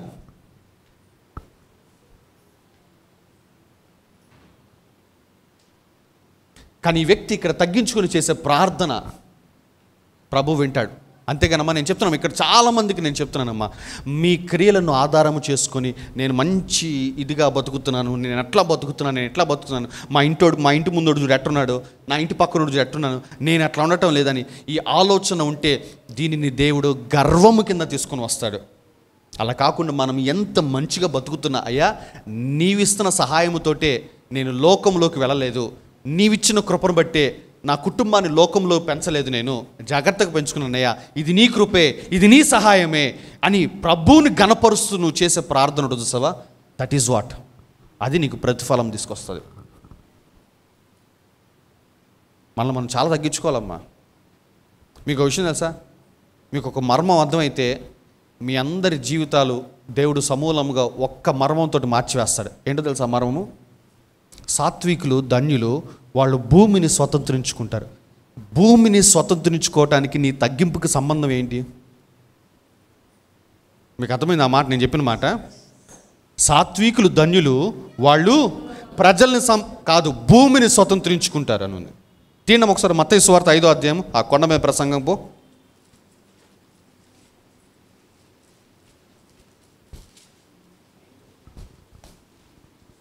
మత్తయి సువార్త 5వ అధ్యాయం 5వ వచనం. ఎన్నో వచనం? 5వ వచనం చదువు. సాత్వికులు ధన్యులు, వారు భూలోకమును స్వతంత్రించుకుందురు. అసలు ఒరిజినల్ తర్జుమా ఇక్కడైనా భూలోకం అని ఉంది, అంటే భూమి అంతా అని ఉంది, కానీ ఒరిజినల్ తర్జుమాలో ఏముంది తెలుసా? ల్యాండ్స్ అని ఉంది. అంటే ల్యాండ్స్ అంటే స్థలాలు.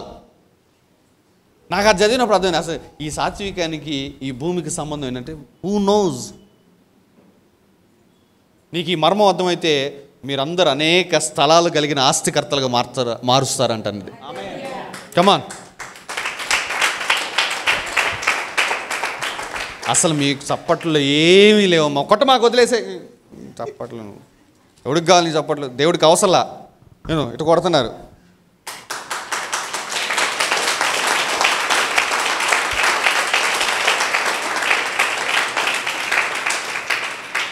ఒక వాక్యం విడుదలైనప్పుడు అది ప్రభు వాక్యం అని ఎంచి కొట్టాల్సిన చప్పట్లు కొట్టే విధంగా కొట్టాలా.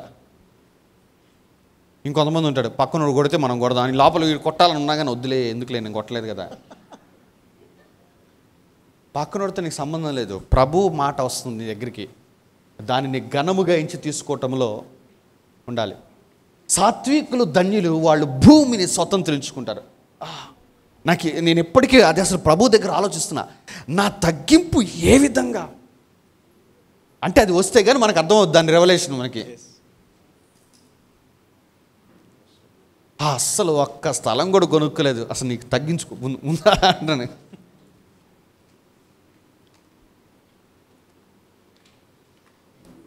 సాత్వికంగా ఉందామా అందరం? డౌటే, చెప్పేగా ఫస్ట్ ఆ మాట ప్రభు నాతో మాట్లాడి, ఓ అరే బాబు ఇదేంది అనుకున్నాను నేను. అసలు నా సాత్వికానికి భూమికి సంబంధం ఏంది? దేవుడు ఏమన్నాడంటే నాతో సంబంధం ఉంది సహోదరుడా అన్నాడు. ఇది మొదలుకొని నేను చెప్తున్నా, అసలు అత్యంత తగ్గించుకుందాం మనం. లెట్స్ సీ ఎట్లా దేవుడి కార్యం చేస్తాడో చూద్దాం. మనం చూద్దామా లేదా? మీరు దీన్ని చేసి నన్ను శోధించడి అన్నాడు ప్రభు. దీన్ని చేసి శోధిద్దాం.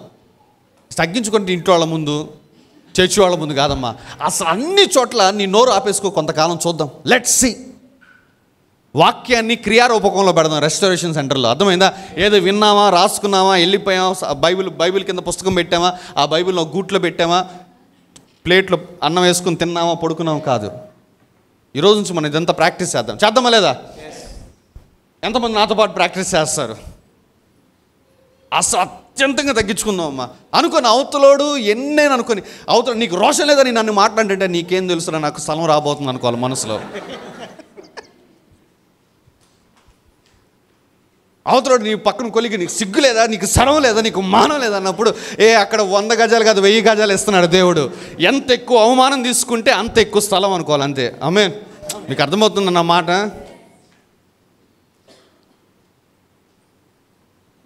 నేను ఇంతాక ఎప్పుడు వచ్చిందంటే ఈ ప్రత్యక్షత, ఇంతాక మనం ప్రార్థన చేస్తున్నాం. సో మందిరం గురించి ప్రార్థన చేస్తుంటే ప్రభు నాతో నేను ఇక్కడ కూర్చొని, నేను ఇక్కడ కళ్ళు మూసుకొని ఉన్నాను, మన వాళ్ళు నాకు సరి చేస్తున్నారు, బట్ నేను కళ్ళు మూసుకొని ఆత్మలో ప్రార్థన చేస్తుంటే ప్రభు ఈ మాట సడన్గా నా హృదయం పుట్టించి, సాత్వికులు ధన్యులు వారు భూమిని స్వతంత్రించుకుంటారన్నమాట. మనే ప్రార్థన చేస్తూనే ఉన్నాను, నేను బైబిల్ ఓపెన్ చేసి చూశాను. మై గాడ్, ప్రభు కొత్తగా మాట్లాడాడు అనుకున్నాను. సో మనందరం మందిర స్థలం కోసం ప్రార్థన చేస్తున్నాం, మనమందరము సొంత స్థలాల కోసం ప్రార్థన చేస్తున్నాం. మనందరికీ కామన్గా దేవుడు మాట్లాడుతున్న మాట ఏంటంటే, అసలు మీకు లేనిది మీరు కలిగించుకోండి అంటున్నాడు. ఏంది మనకి లేదంటే, మోషేని ఇశ్రాయేలు ప్రజలు రాళ్ళు తీసుకొని కొట్టాలని చూస్తున్నప్పుడు మోషే అహరోన్లు ప్రజల ఎదుట సాగిలపడారు. ఎంత గొప్ప సాత్వికము!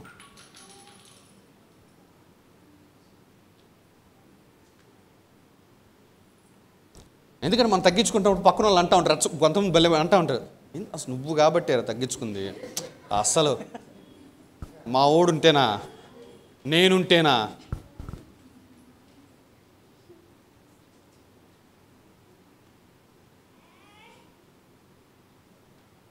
నిజమా కదా నేను మాట్లాడుతుంది? Let's try. మనం సాత్వికంగా ఉండి దేవుని యందు భయభక్తులతో ముందుకెళ్తా ఉన్నాం. దేవుడు ఎట్లా ద్వారం తెరుస్తాడో చూద్దాం. మీరు పొందుకుంటే ముందు మీరు సొంతంగా పొందుకుంటే వచ్చి సాక్ష్యం చెప్పండి. నిన్ను బట్టి అందరు అసలు యూట్యూబ్లో నిన్నే దాన్ని ఏమంటారు కవర్ పేజ్ పెడతాను నేను, నీకు సాత్వికంతో భూమిని స్వతంత్రించుకున్న సహోదరి అని చెప్పేసి. మయా ఇద్దరు చెప్పారు మయా. ఆమె అని చెప్పిన వాళ్ళకి దేవుడు అనుగ్రహించును గాక. ఇంతగా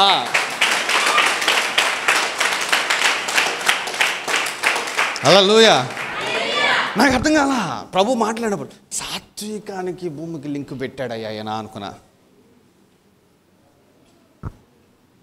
ఇంటికి వెళ్ళాక మీరు నేను కూడా ఇదే చేద్దాం. ఇంటికి వెళ్ళాక మీరు మీ టీవీల దగ్గర ఎక్కడో అద్దం దగ్గర డ్రెస్సింగ్ టేబుల్లో మీ ఫోటోలు పెడతారు చూస్తావా, కొంచెం ఈ ఫోటో పెట్టండి. ఏంటది? సాత్వికులు ధన్యులు వాళ్ళు భూమిని స్వతంత్రించుకుని. లెట్స్ సీ, చూద్దాం. ప్రభు మాట్లాడాడంటే ప్రభు అబద్ధికుడు కాడు. అయ్యా వెళ్ళిపోయా, టైం అయింది, అదే అటు వెళ్ళిపో, ముగించేద్దాం తొందరగా. స్థలం దగ్గర రాగా అందరికి చెవులు ఇట్లా వెళ్తే అసలు అదే ఏదైనా ఇది మారండి అంటే మాత్రం అసలు చదువు నువ్వు ఆగిపోయావు. ఎలాగనగా ఏంటది?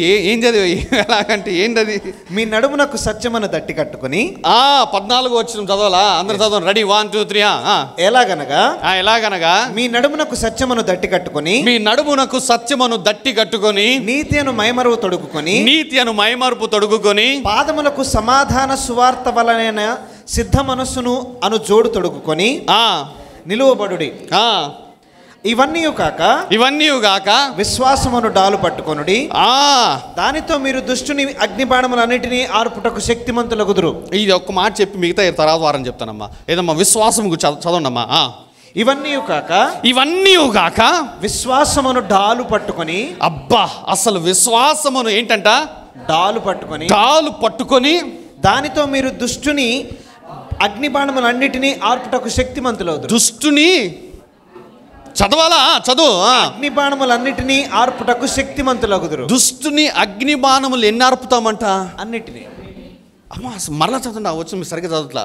ఇవన్నీ గాక విశ్వాసమును డాలు పట్టుకొనుడి. విశ్వాసం అనే డాలు అంటే విశ్వాసాన్ని దేవుడు ఒక డాలుగా చేసుకోమంటున్నాడు. అంటే ఎట్లా? ఒక కష్టం వచ్చింది, ఇప్పుడే ఇంతకు అనుకున్నాం కదా, నెలకు 1,00,000 రూపాయలు సంపాదించలేవు. ఇది అపవాది యొక్క అగ్ని బాణము. కానీ విశ్వాసం అనే డాలు పట్టుకొని దాన్ని ఎదిరేకించాల. నువ్వు నెలకు 1,00,000 రూపాయలు సంపాదించాలనగా నువ్వు వెమ్మటి నోటి మాటలు తనాల, నజరేయుడైన యేసుక్రీస్తు నామమున నేను లక్షాధికారిని అంతే.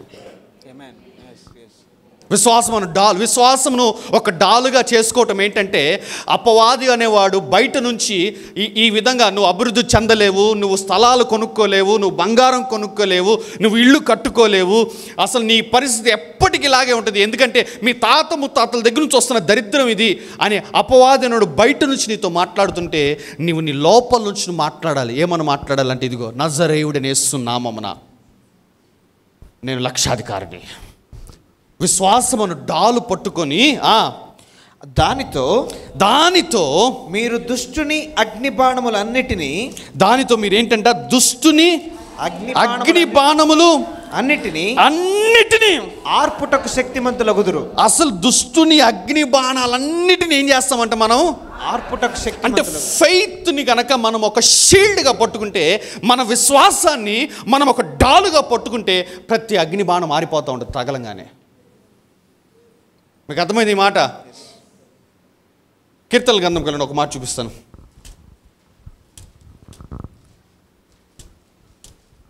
64వ కీర్తన. దీంతో ఐ విల్ క్లోజ్. 64వ కీర్తన.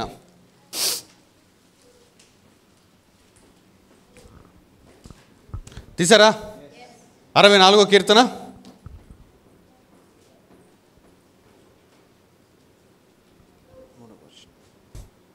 3వ వచనం పట్టుకోమ్మా.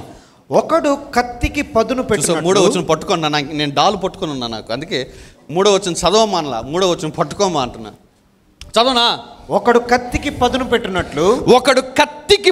పెట్టినట్లు వారు తమ నాలుకలకు పదును పెట్టుదురు. యథార్థవంతులను కొట్టవలనని చాటైన స్థలములలో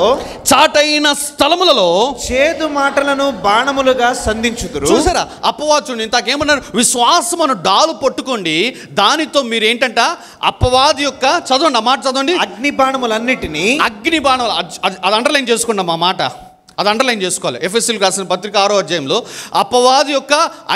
అపవాది అగ్ని బాణాలు ప్రదర్శిస్తాడంట, లేదా అపవాది అగ్ని బాణాలు మన మీద వేస్తాడు. ఏంటి అగ్ని బాణం? కీర్తనల గ్రంథం 64. ఈ అగ్ని బాణం ఏంటో చూద్దాం, చూడండి, చదవండి. 3వ వచనము.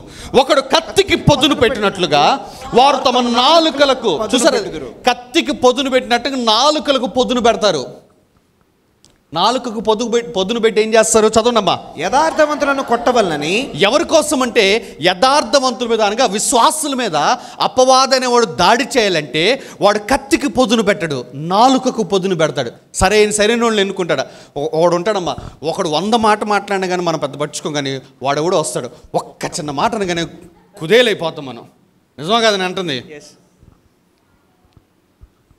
కొంతమంది అనుకుంటారు, ఒక బంధువులు ఒకడు ఉంటాడు, ఎవడో ఒకడు ఉంటాడు, మనకు తెలుసు ఈ టైంలో మాత్రం వీడు రాకూడదు అనగానే వాడే వస్తాడు, తలుపు ఉమ్మని తెరుస్తాడు మామూలుగా. ఎందుకు? మనకు బాగా తెలుసు వీడు వస్తే ఇంకాస్త సూపర్ అనాయింటింగ్. అది కొంతమంది బలి క్యారీ చేస్తారు. ఒకడు కత్తికి పొదును పెట్టినట్లుగా వాళ్ళు తమ నాలుకలకు పొదును పెట్టి యథార్థవంతులను కొట్టవలనని. యథార్థవంతులనగా మనల్ని కొట్టాలని చాటైన స్థలములలో చేదు మాటలను బాణములుగా సంధించుదురు. చాటైన స్థలములలో, ఇది ఒక విచ్ క్రాఫ్ట్ తెలుసా? ఇది చాలామంది విచ్ క్రాఫ్ట్ నమ్మరు, చేతబడి నమ్మరు. చూడండి, చాటైన స్థలములలో చేదు మాటలు సంధిస్తూ ఉంటారు. అక్కడెక్కడో ఉన్నాడు యథార్థవంతుడు, కానీ ఇక్కడ వీడు మాట్లాడుతున్నాడు. మీకు అర్థమవుతున్నా నా మాట? నేను చెప్పనమ్మా, నీ group of friends for suppose అనుకుందాం, చేతబడులు అంటే వాడు చేసేటోడు అసలు అఘోరాలాగా ఉండడమ్మా, నాకులాగే ఉంటాడు, జస్ట్ ఇట్లా మనందరిలాగే ఉంటాడు. వాళ్ళకు కూడా తెలియదు వాళ్ళు చేస్తుంది అది. చేతబడి ఎట్లా జరిగిందంటే, ఒక నలుగురు కూర్చొని అసలు వాడు ఎదవరా, వాడు పనికి మాలినోడు రా అసలు అని చెప్పి వాడి మీద జోకులు వేస్తూ ఉంటాం.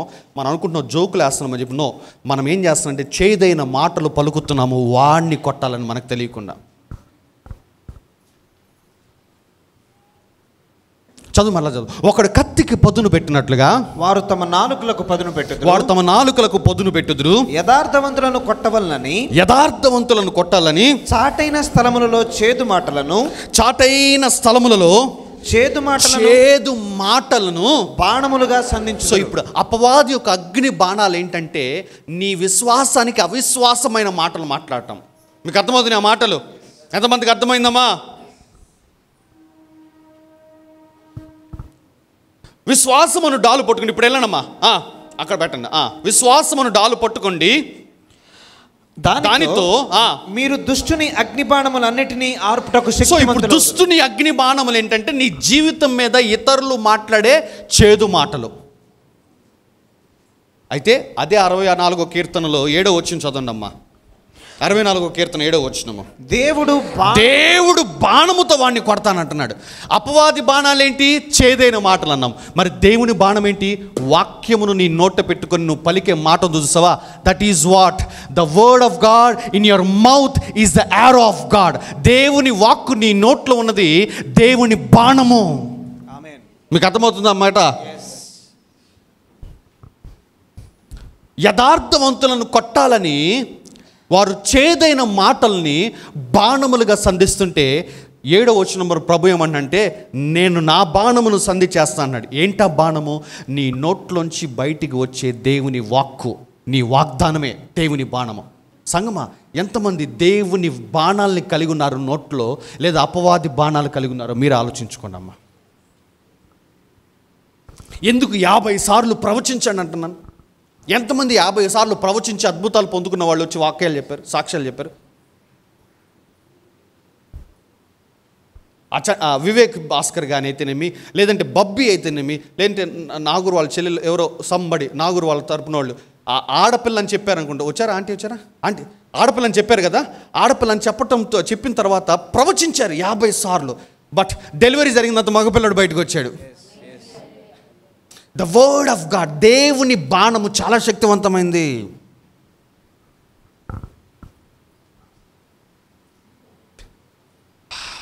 విశ్వాసమును డాలు పట్టుకొని చదవనమ్మా, ఎఫెసీయులకు వెళ్ళిపోండమ్మా. విశ్వాసం ఇవన్నీ గాక విశ్వాసమును డాలు పట్టుకొని, విశ్వాసమునకు డాలుగా పట్టుకొని దానితో మీరు దుష్టుని అగ్ని బాణములన్నిటినీ ఆర్పుటకు దుష్టుని అగ్ని విశ్వాసమునకు డాలుగా చేసుకున్నమ్మా. ఈ రోజున ఇదొక ఆజ్ఞగా చెప్తున్నానమ్మా. సంఘములో ఉన్న మీరందరూ మీ ఫెయిత్ని ఒక డాలుగా చేసుకుందురుగాక.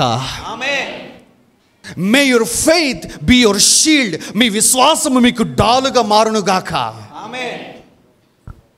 దేవుడి పైన నీకున్న విశ్వాసము, నీ వాగ్దానం పైన నీకున్న విశ్వాసము, అదే నిన్ను భద్రపరుస్తుంది. ఆ వాగ్దానం గనక నువ్వు ఆధారము చేసుకుని అట్లా పెట్టుకొని ఉంటే, నేను చెప్తున్నానమ్మా, ఎన్ని అగ్ని బాణాలు వచ్చినా కూడా దాని మీదకి నీ దృష్టి వెళ్ళదు. దీని ద్వారా అపవాది యొక్క అగ్ని బాణములన్నిటినీ నువ్వు అన్నీ ఆర్పేస్తావు.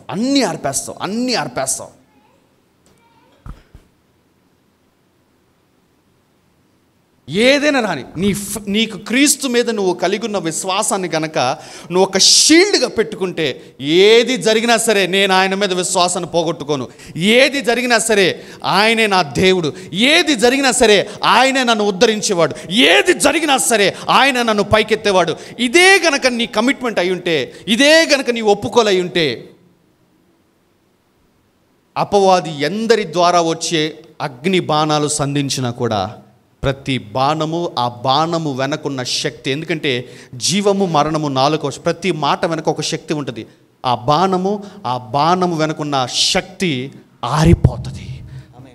అంటే మన ఫెయిత్ చేదైన మాటల యొక్క ప్రభావం నుంచి మనల్ని కాపాడుతుంది. వాడు ఎంతమంది కూర్చొని అక్కడ వాడు పనికి మాలాడు అంటున్నా కూడా, ఆ పనికి మాలిన వాడు అన్న మాట వెనుకున్న నెగిటివ్ ఫోర్స్ ఏదైతుందో, ఆ ఫోర్స్ అనేది నీ దగ్గరికి రాగానే, విశ్వాసము డాలు పెట్టుకోగానే ఆరిపోతుంది. మీకు అర్థమవుతుంది ఆ మాట? ఎందుకంటే ప్రతి మాట వెనుక ఒక శక్తి ఉంటుంది. జీవము మరణము నాలుక వశం. జీవమైన నాలుకలోనే ఉంది, మరణమైన నాలుకలోనే ఉంది. ఇప్పుడు వీళ్ళు ఏం చేస్తున్నారంటే, అపవాది బాణాలు ఏంటంటే చేదైన మాటలు, నెగిటివ్ మాటలు. ఆ మాటలు అక్కడ పలకంగానే ఆ మాటల వెనక ఒక స్పిరిట్ అనేది పుట్టుకొచ్చింది. ఆ మాటల వెనక ఒక స్పిరిట్ పుట్టింది. ఈ ఆత్మ ఒక బాణం లాగా నీ మీదకి వస్తుంది. బట్ నీ విశ్వాసము ఆ ఆత్మను ఆర్పివేసింది. ఆత్మను ఆర్పకుడు అంటే ఇది కాదు. ప్రతి విధమైన అపవాది ఆత్మలను మనం ఆర్పివేయుదుముగాక.